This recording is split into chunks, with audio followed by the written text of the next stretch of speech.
Hey guys, welcome to my second part of Ramazan preparation vlog. मैं ये vlogs में recipe बता रही थी. फर्स्ट पार्ट अगर आपने नहीं देखा है तो लिंक डिस्क्रिप्शन में है, आप उधर जाके देख लेना. तो ऑब्वियसली मैं सेम डे पे ही बना रही क्योंकि आज लास्ट दिन है शूट करने का और कल से रमज़ान है. अभी सुबह मॉर्निंग में मेरी मॉम ने सब जो भी था बना लिया और मॉम ने सब रेडी करके मुझे बता दिया. 2 रेसिपी मॉम ने बताई, अभी मेरी सिस्टर बताएगी. आपको थोड़ी देर में आपको किचन में लेके चलूँगी और आई थिंक मैं अभी इसके बाद कुछ बात नहीं कर पाऊँगी. जो भी होगा रेसिपी आपको बता दूँगी. इसके बाद शायद मैं आपसे बात ना कर पाऊँ और डायरेक्ट मैं रेसिपी ही बताऊँगी आपको और उसके बाद फिर एंड में आती हूँ वापस बात करने के लिए. ये ब्लॉग पूरा देखने से पहले आपको लाइक करना है.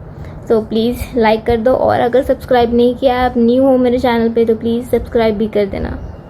और गाइज मैं क्या मोटी लग रही हूँ क्या? मुझे कैसे लग रहा है कि मैं मोटी हो गई हूँ वापस. ओके चलो फिर चलते हैं किचन में और देखते हैं कि दीदी क्या क्या आज बनाने वाली है.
हे गाइस, सो सब कुछ मतलब रेडी हो चुका है। ये हाफ ऑफ द आइटम्स हैं। हम लोग रमज़ान में बहुत कुछ बनाते हैं, बट ये फ़िलहाल अभी के लिए एक दिन में तो इतना कुछ हो नहीं पाएगा, पहले से सब तैयारी करनी पड़ती है। बट इतना टाइम नहीं था, इसलिए हमने सिर्फ ये 3 ही आइटम बनाई है, बाकी तो रमज़ान में बन जाएगी कैसे भी। सो ये इस तरह फ्रोज़न करके रखा हुआ है, मैं भी आपको बताती हूँ। सो ये कुछ इस तरह पैकिंग करके रख देते हैं मॉम, सब फ्रोज़न करके रख सकते हैं। ये समोसा है, ये स्प्रिंग रोल्स, एंड ये जो स्टिक में जो भी किया है मॉम ने वो है। सो ये सब फ्रोज़न करके हम 2 वीक्स तक रख सकते हैं। हे गाइस, सो मैं किचन से वापस आ चुकी हूँ एंड बहुत ज़्यादा टायर्ड हो चुकी हूँ मैं। दीदी भी टायर्ड हो चुकी है कि दीदी की जो रेसिपीज़ रहती है बहुत ज़्यादा यम्मी रहती है, बट थोड़ी टफ भी रहती है।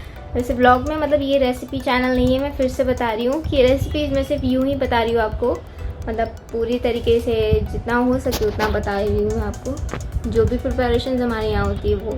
सो गाइस, ये सब जो आइटम्स हैं फ्रोज़न कर सकते हो आप 2 वीक्स तक। मैंने अभी मॉम से पूछी तो उन्होंने बोला 2 वीक्स तक कर सकते हैं। तो ऐसी कई रेसिपीज़ होंगी शायद जो 1 मंथ तक चलती होगी, बट आई डोंट नो, अभी गर्मी का मौसम है और यहाँ पे टेम्परेचर के हिसाब से चीज़ें बहुत जल्दी ख़राब हो जाती है, भले आप फ्रोज़न करो तो भी। तो 2 वीक्स मोर देन इनाफ है। अगर फ्रेश आइटम, जैसे रमज़ान में खाने का मन बहुत होता है, रोज़ा रखते तो न्यू आइटम्स बनाने का मन करता है। बाहर की चीज़ें कम खाओ तो ज़्यादा अच्छा रहेगा।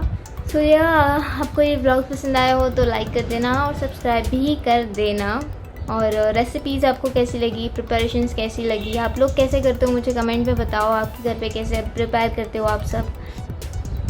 अभी गर्मी के मारे मेरे फेस पे पूरे पिंपल हो गए, इसकी भी ट्रीटमेंट करनी पड़ेगी। देखते हैं अभी इसको क्या करती हूँ मैं। ईद से पहले साफ़ हो जाना चाहिए चेहरा, नहीं तो बहुत ही ज़्यादा गंदा लगेगा, बट इट्स ओके। सो ये सेकंड पार्ट यहीं ख़त्म होता है। आई होप कि आपको ये व्लॉग पसंद आया हो तो प्लीज़ लाइक कर देना और शेयर भी कर देना अपने फ्रेंड्स फैमिली के साथ, जिसको भी रेसिपी पसंद आते हो बनाने के लिए, व्लॉग पसंद करते हो तो ये देख के उनको अच्छा लगेगा, मतलब इन्जॉयमेंट होती है कि एक एंटरटेनमेंट होता है उनका व्लॉग में ही। So I hope you enjoyed this vlog. Please don't forget to like, share and subscribe to my channel, and also click on that bell icon so you will get notified first. Till then, take care. Bye bye.